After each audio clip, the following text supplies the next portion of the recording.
expressar aqui, em nome de Jesus, a doutrina da administração ou gerenciamento do nosso próprio tempo.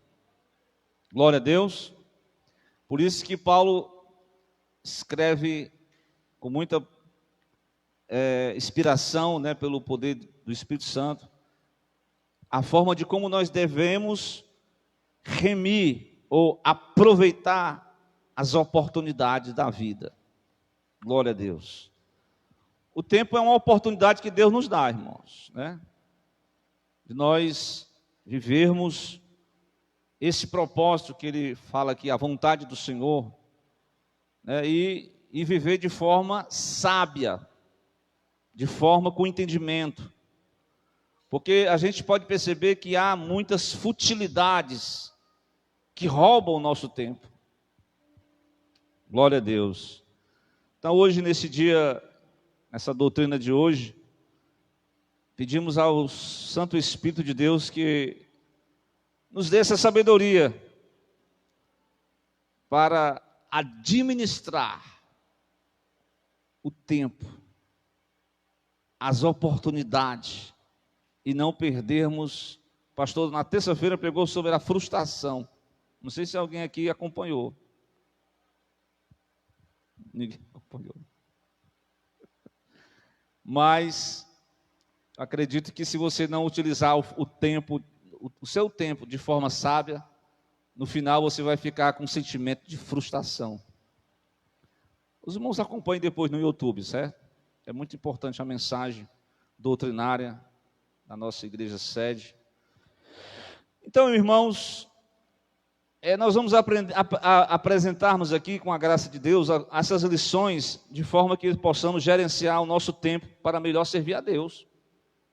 Porque dentro da questão do servir a Deus, de aproveitar o tempo, nós temos prioridades essenciais, que nós não podemos deixar para trás. Glória a Deus. E uma das lições muito importantes que nós temos que ter consciência sobre a questão do tempo, já dizia o grande líder Moisés, quando ele escreveu o Salmo 90, o versículo 12, ele faz uma oração a Deus. Ele pede para Deus ensinar ele a andar de forma correta. Ensina-nos a contar os nossos dias. Os irmãos percebem aí que são um dia, são quantas horas? 24 horas. Cada hora são quantos minutos? 60. Veja bem, são 60 minutos, Se a gente for calcular, realmente, tem gente que vive atrasando a vida, atrasado com tudo, correndo para lá e para cá. A gente vê que quando o motorista ele está atrasado, ele vai descontar onde? O motoqueiro. É até perigoso para ele, Que ele faz aquele zigue-zague, ele sai cantando pneu, ele sai, ele até tiver uma poça d'água, ele suja, molha o pedestre que está lá na calçada. Eu mesmo andando de bicicleta, não estava nem chovendo, o homem passou, molhou a minha roupa. Eu disse, rapaz, mas é muito infeliz mesmo um cidadão desse, Estava tudo seco, só para me sujar. Mas tem gente assim que desconta o tempo atrasado de forma agressiva no trânsito. Glória a Deus. Isso é perigoso até para ele jogar a vida dele em risco e a vida dos outros. Estão entendendo?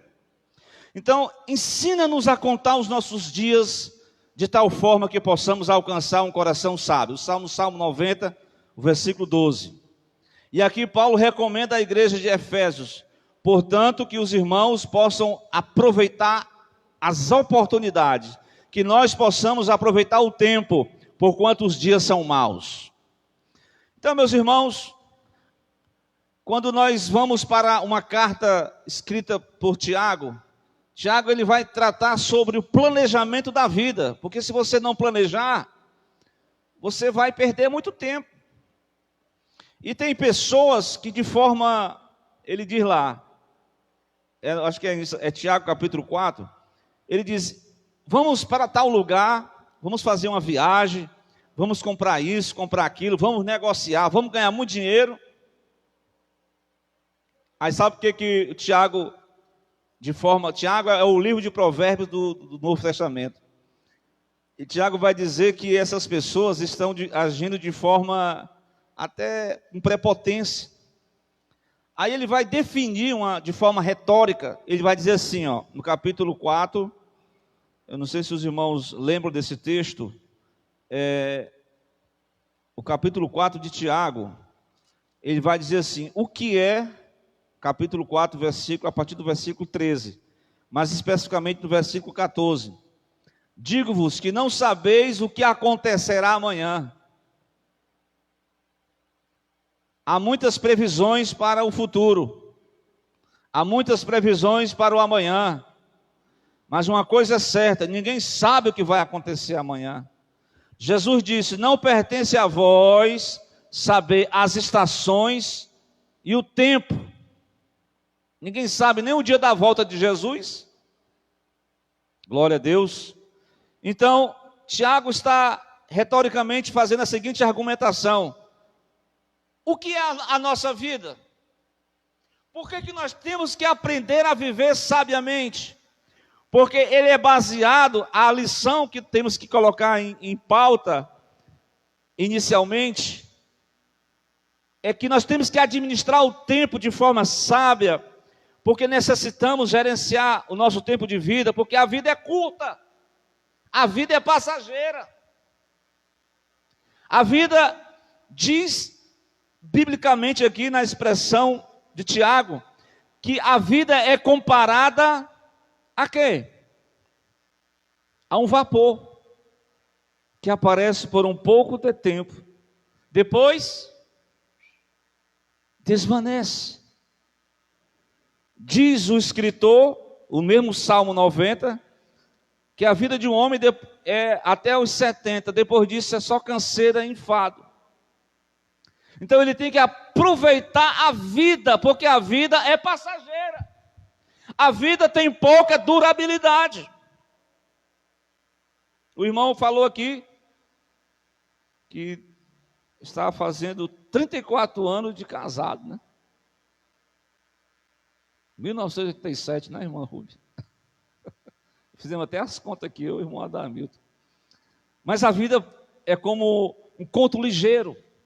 Diz Jó, é como a lançadeira do tecelão. Quem viu lá as indústrias de texto, sabe como é que eu estou falando, né? É muito rápido, né, Carlinhos? Quer dizer, a vida tem que ser vivida na sua totalidade, na sua melhor experiência, que estar aqui rogando a Deus sabedoria para viver uma vida segundo os propósitos de Deus. Caso contrário, a nossa vida vai viver baseada em futilidades, nas vaidades desta vida, que não vai aproveitar nada. Glória a Deus. Então, irmãos, primeira lição que eu preciso expressar nessa noite, dizer para todos nós, para todos os amados irmãos que nos acompanham nessa live aqui, que nós precisamos aprender a experimentar, a gerenciar o nosso tempo, para que de forma que a vida é curta, a vida é passageira. As comparações na Bíblia tem várias, mas uma delas, falando dessa transitoriedade da vida, é dizer que a nossa vida é como o vapor que por um pouco de tempo aparece e depois desvanece. Por isso que é preciso saber viver. Glória a Deus. É preciso saber viver para não sofrer nesta vida e na outra vida do porvir. É preciso saber viver para não ter dissabores. Claro, dissabores independente da sua... Para você não ter tantas futilidades, tanta mal experiência, e por fim, experimentar aquilo que representa uma vida afastada dos propósitos de Deus, afastada dos planos de Deus. A vida é passageira. Glória a Deus. Então, irmãos, uma outra lição que nós precisamos aprender sobre essa questão de remir o tempo, de aproveitar bem as oportunidades, para que Deus nos dê sabedoria para viver melhor. Sabe o que eu posso me dizer nessa noite? É algo que tem que ser, meu Deus do céu. Por isso que eu vou dizer que a mensagem não é fácil, não. Porque nós vamos começar aqui. Mateus 26:4.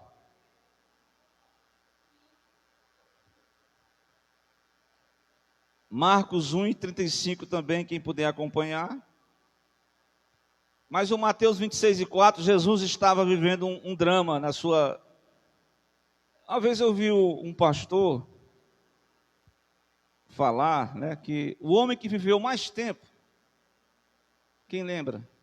No Gênesis, 969 anos, Matusalém.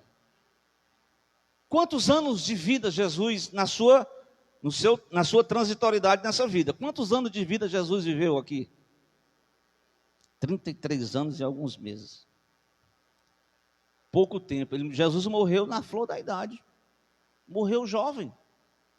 É tanto que a mãe dele ficou transpassada de dores. Né? A naturalidade da vida é os filhos ver os seus pais irem. E não os pais ver os seus filhos irem primeiro. Isso é uma dor profunda. Mas esse não é o tema da mensagem.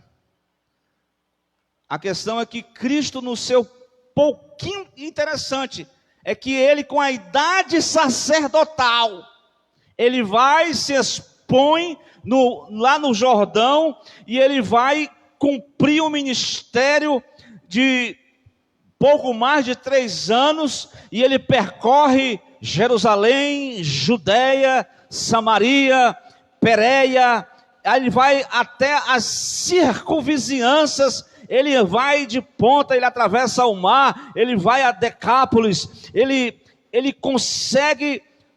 Interessante que a sua rotina era tão complicada, que ele, praticamente, quando ele chegava numa casa para descansar, já vinha multidão de gente para pedir oração. E aí, amados, numa hora de agonia, ele está orando. E naquela hora, revela um lado humano de Jesus. Ele está diante do grande desafio, antes da sua morte na cruz. E ele pede o apoio dos seus amigos, dos discípulos que estavam por perto dele. E no capítulo 26, foi o que eu falei? Foi 26, foi? Não sei nem se é o 26. Que é exatamente naquela oração do Getsêmani. É o 26 mesmo? É o 26, 34. 38, a minha alma, não, é aqui mesmo, a minha alma está cheia de tristeza, ficai aqui, vigiai comigo, né? Aí no 40, a verdade é o 40, voltando Jesus para os discípulos, achou-os dormindo, e disse a Pedro, então, nem uma hora pudeste vigiar comigo? Vocês estão entendendo aqui o segredo aqui? No começo da gestão do pastor Antônio José, ele lançou um projeto de 20 minutos do Sentinelas de Oração. Eu me lembro desse projeto. Quer dizer, pelo menos 20 minutos de oração. Jesus está dizendo assim, olha, o mínimo que vocês podem dedicar a mim é pelo menos 1 hora.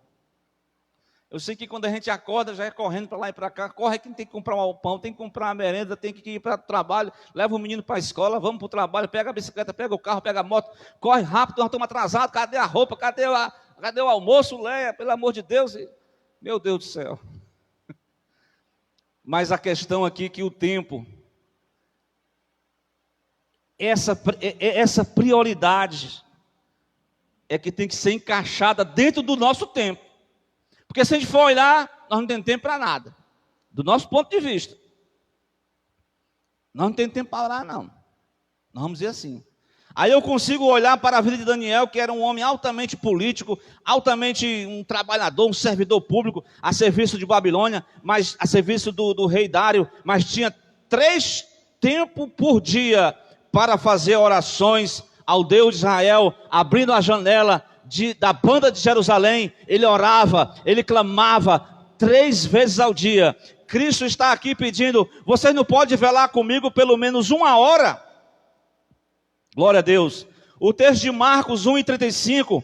Então, antes de tudo, isso aqui é uma mensagem que irmãos, é tremendo, viu? Quando a gente começa a aplicar isso para nós. Porque a gente falar é muito fácil aqui nessa noite. Por isso que eu digo que não é fácil não, pregar isso aqui. Pregar até que seja fácil. Até que seja fácil, viu, Carlos?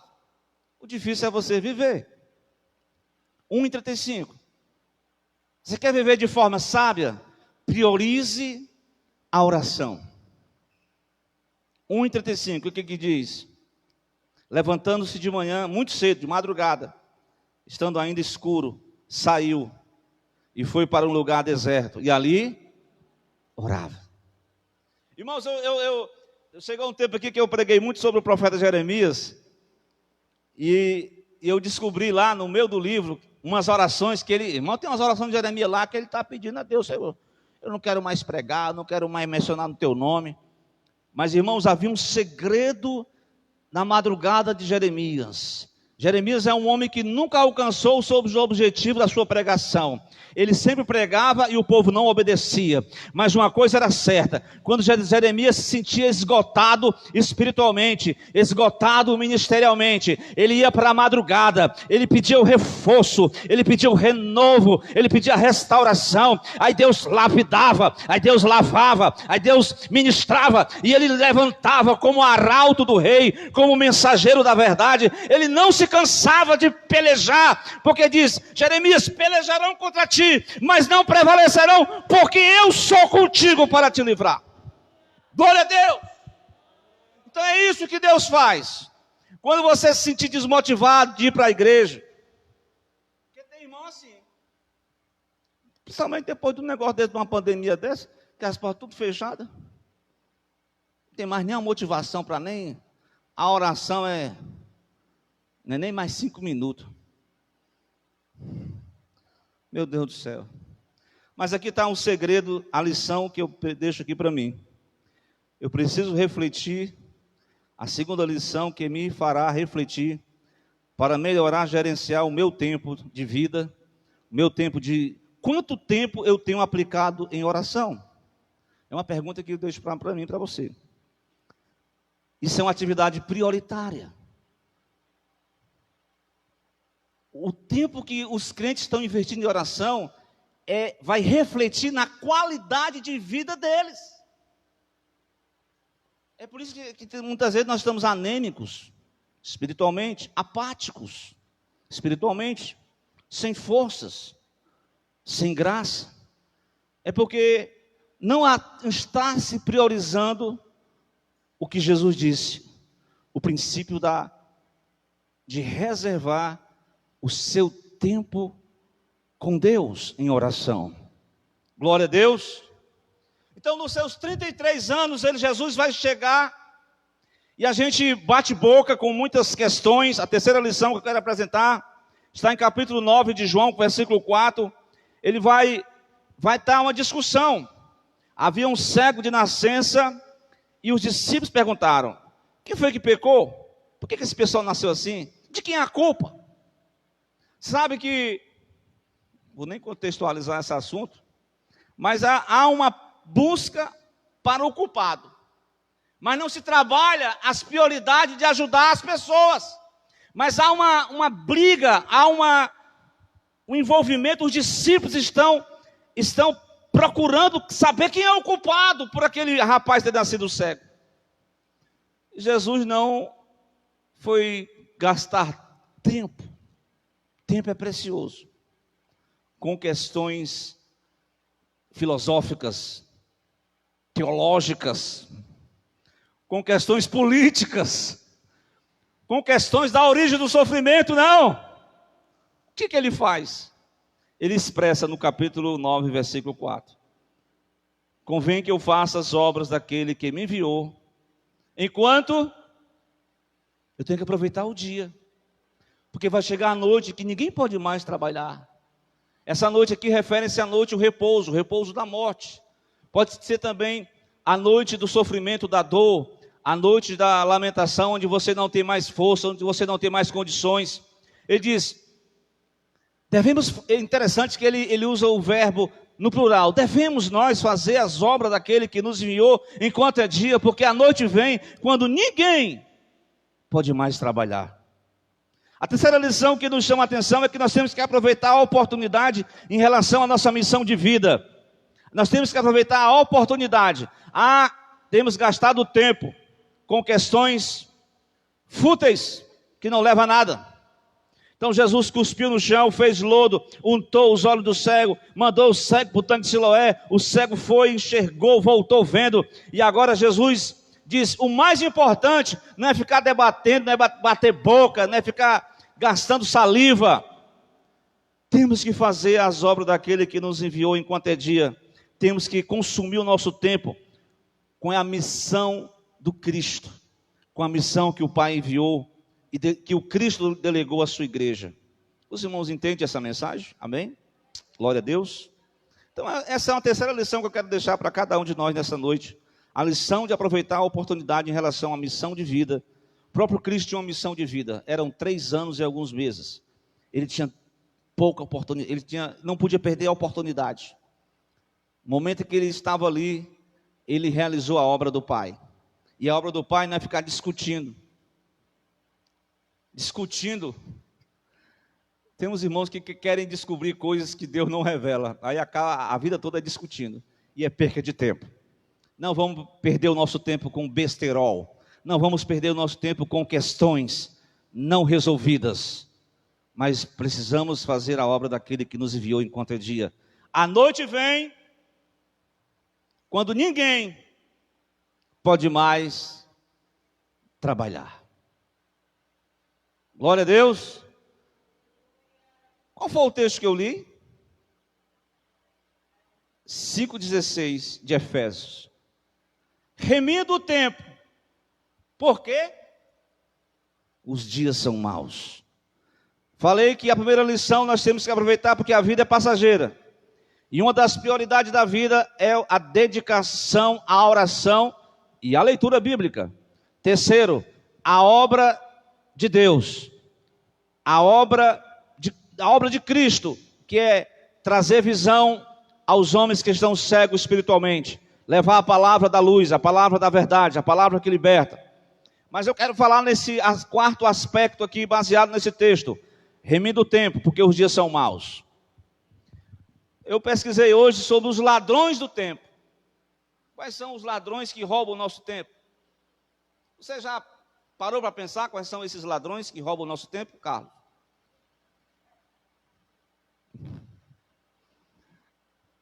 Uma experiência de família. O meu filho lá, o Júnior Paiva, disse que eu estava estudando, ele tem que remover, desabilitar o aplicativo do Instagram, que senão ele não se concentra. Porque escuta aqui, irmã, quando você pega um aplicativo e que há uma informação contínua, que você vai só vendo, qual é o próximo? É uma coisa infinita. Nunca chega, sempre tem notícia, sempre tem novidade, sempre tem alguma coisa. E aquilo vai passando o tempo, vai roubando o tempo, vai tirando você do tempo. E você vai vivendo uma vida de inutilidade e futilidade. A lição que traz aqui à tona reflete essa questão da administração do tempo. É nós refletir em nossa mente o que tem roubado o nosso tempo para nós não vivermos uma vida sábia, e sim vivermos uma vida de tolo. A mensagem aqui que aproveite o tempo, porque senão você não vai ser sábio, você vai ser um tolo. O texto diz bem claro: vede prudentemente como andais, não como necios, mas como sábios, remindo o tempo, porque os dias são maus, pelo que não sejais insensatos, mas entendeis qual seja a vontade do Senhor. Quais são os ladrões do tempo? Estou dizendo aqui que você vai... Eu meditando hoje, irmã Léa, eu acho bom meditar quando você vai andando ou então pedalando. A mensagem vem, a lembrança. Eu me lembro que na década de 80, eu já contei isso aqui, né? Naquele tempo, eu ia assistir televisão na casa do vizinho, sessão da tarde. Porque, né, os pastores pregavam que não podia ter televisão em casa. Fiquei muito feliz quando o meu pai chegou com a televisão lá em casa. Mas fiquei muito triste quando ele vendeu a televisão. Que eu tinha que voltar para o vizinho para ver a novela. Eu não perdi um capítulo da novela lá. Misericórdia. É o novo. Roque Santeiro. Selva de Pedra. Mas sabia que hoje ainda existe séries, programas, entretenimento. Como diz uma certa vez o pastor, disse que o irmão disse: pastor, eu tenho que ir rápido porque eu quero saber quem é que vai para o paredão. O irmão queria saber quem era o cara que ia para o paredão. E o pastor assim, inocente: que negócio é esse? Eu achei interessante esse testemunho, viu? Mas essa é uma realidade. As pessoas estão sendo... O tempo delas está sendo consumido com programas de entretenimento que propagam a sensualidade, que propagam a pornografia. Isso consegue controlar, roubar o tempo da pessoa. A pessoa, ao invés de ler um bom livro, ao invés de ler a Bíblia, ao invés de estudar, passa o tempo todo série após série, capítulo após capítulo. Não estou dizendo que você tem que se isolar como outrora, na década de 80, quando era proibido assistir. Mas o mais desafiante é até colocar até uma sinalização. Você pode assistir, mas com certa coerência, porque senão, o tempo que você investe, escute, o tempo que eu estou investindo em algo que não vai me trazer crescimento, está sendo maior do que o meu tempo de oração, eu estou na UTI espiritual. Eu preciso refletir bem esse negócio aí. Porque os ladrões do meu tempo estão agindo com muita eficiência. E eu não estou me tendo essa... Uma vez eu estava vendo uma aula sobre vícios compulsivos.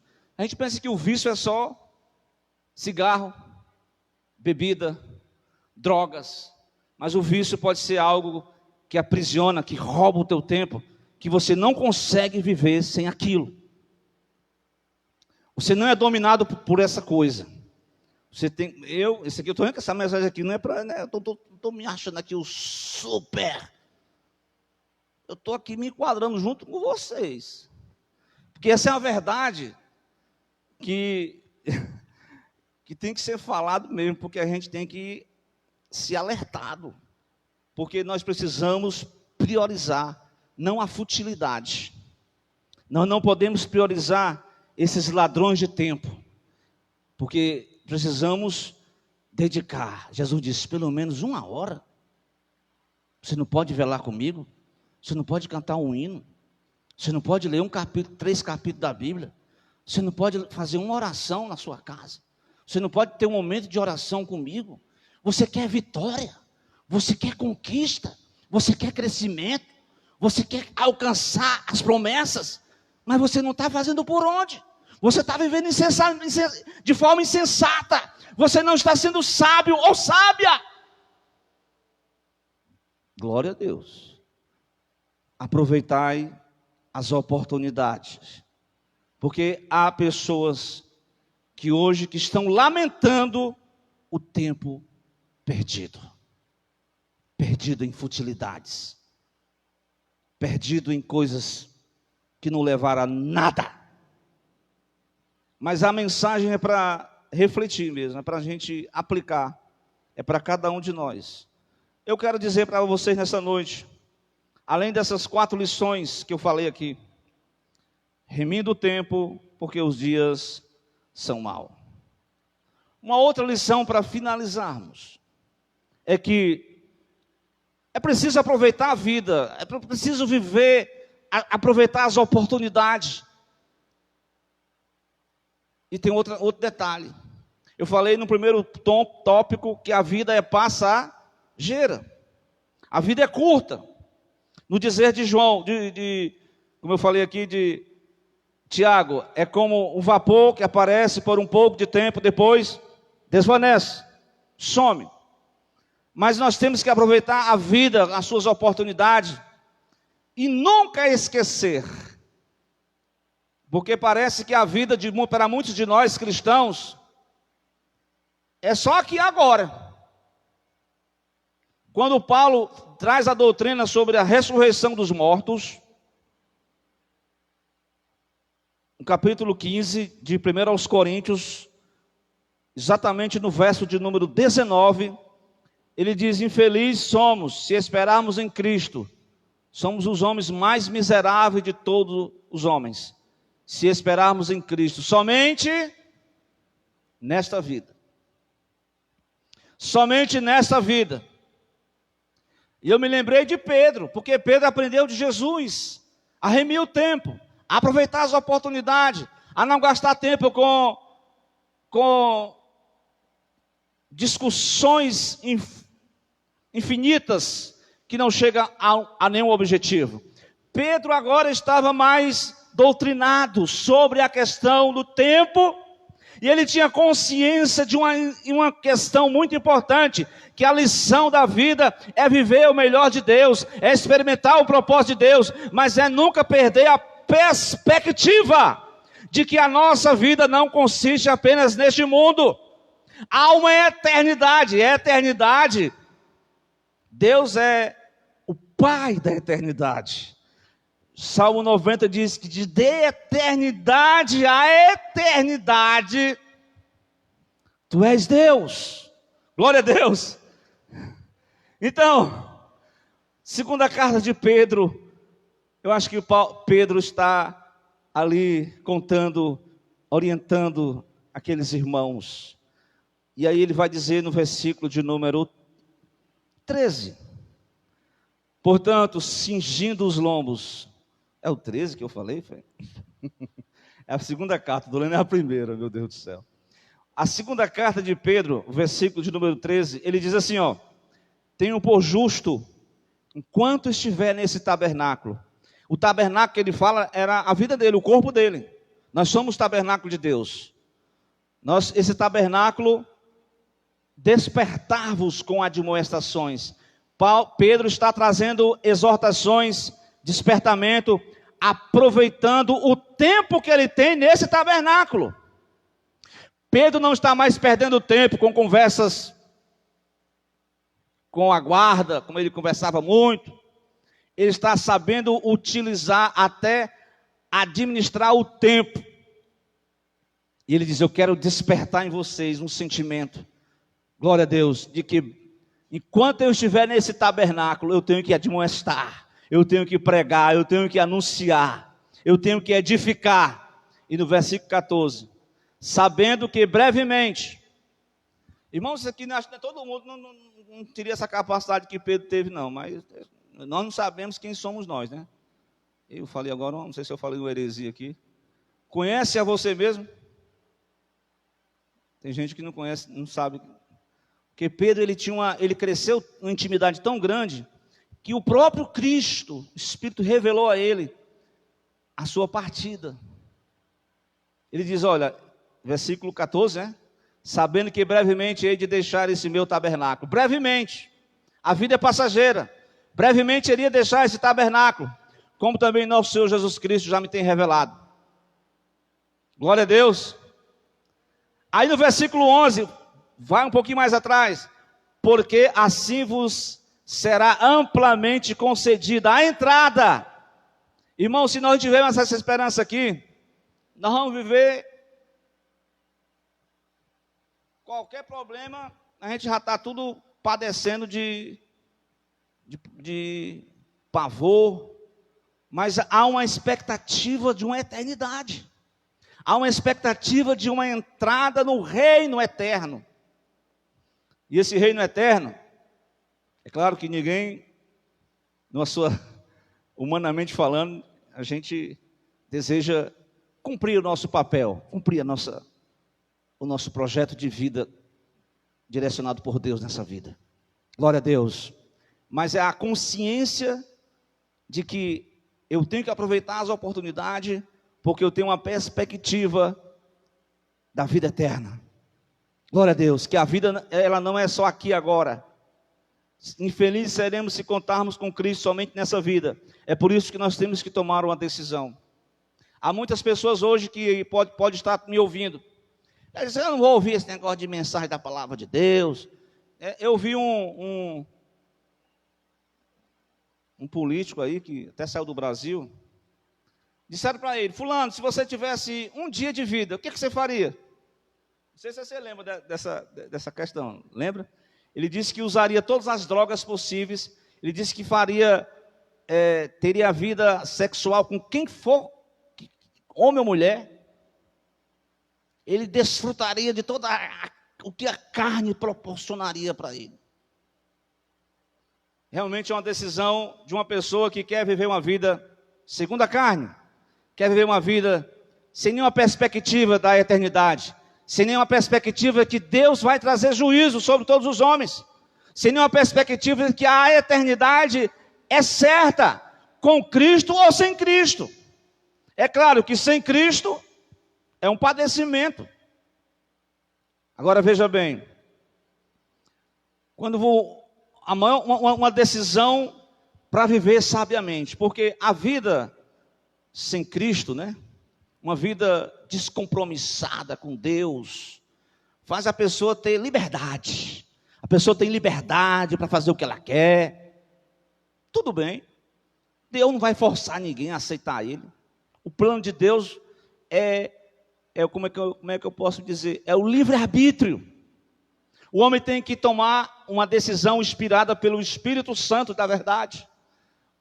Eu vou finalizar falando dessa decisão importante da vida, de viver uma vida sábia, na perspectiva da eternidade, visando a recompensa, ou viver uma vida desregrada, ou viver uma vida no pecado. Aí no capítulo 11 de Hebreus, o versículo 24, temos um exemplo aqui de uma pessoa que tomou uma decisão para valer. Olha, pela fé, você tem que seguir pela fé. Se você for seguir seu sentimento, você vai se decepcionar.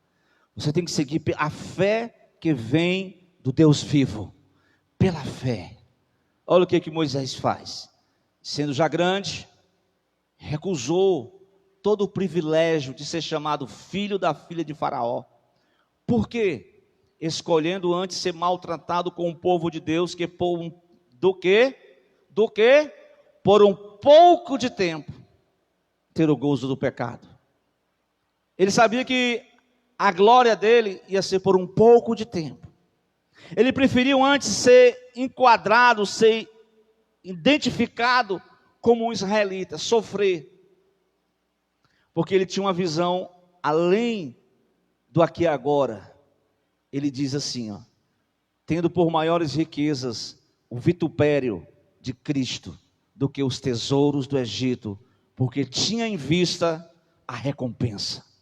Eu quero concluir com essa mensagem, dizer que a vida, para ser vivida com essa sabedoria, conforme o livro de Provérbios que o irmão leu aqui, viver essa vida de forma sensata, de conhecer o propósito de Deus, mesmo que você tenha que padecer, que tenha que sofrer, mesmo que você não venha usufruir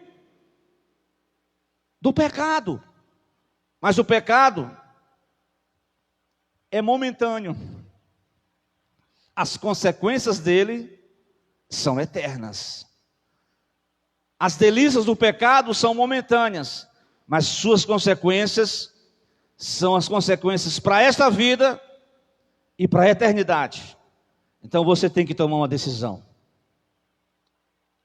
Ele tomou a decisão na melhor, no Egito, numa terra de riqueza, com a carreira para ser o futuro faraó, mas ele desprezou todas aquelas glórias, todo o gozo do pecado, para se identificar com o povo de Israel, com o Deus de Israel. E essa é uma decisão importante, porque a vida, quem vive só nessa perspectiva, quem tira Deus do centro da sua vida, vai experimentar todas as benesses que o pecado oferece. Mas o final, como disse Romanos 6:23, o salário do pecado é a morte, mas o dom gratuito de Deus é a vida eterna. Amém?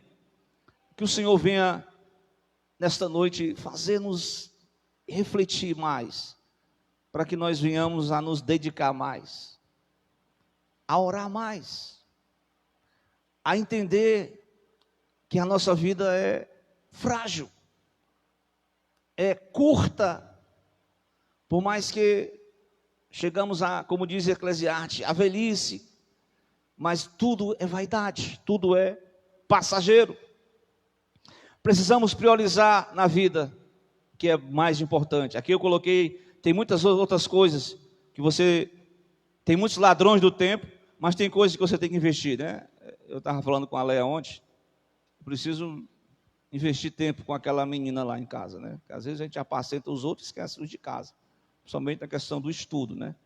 E com muita prudência, com muita cautela, né? Calma, glória a Deus. E a família também é algo que tem que haver um tempo. A vida com Deus é prioridade. É essa questão da oração, da igreja, porque tem gente que esqueceu a igreja, esqueceu o chamado, esqueceu a obra. E há um chamado de Deus, devemos fazer as obras daquele que nos enviou. Então, se nós queremos uma vida sábia segundo Deus, vamos ficar de pé para a gente fazer uma oração? Em nome de Jesus, glória a Deus. Aqui está a mensagem de Deus para a igreja do Alto da Paz. Quem nos ouve nesta noite, ensina-nos a contar os nossos dias, para que nós alcancemos um coração sábio. E a mensagem desta noite é, qual foi? Remindo o tempo, porque os dias são maus.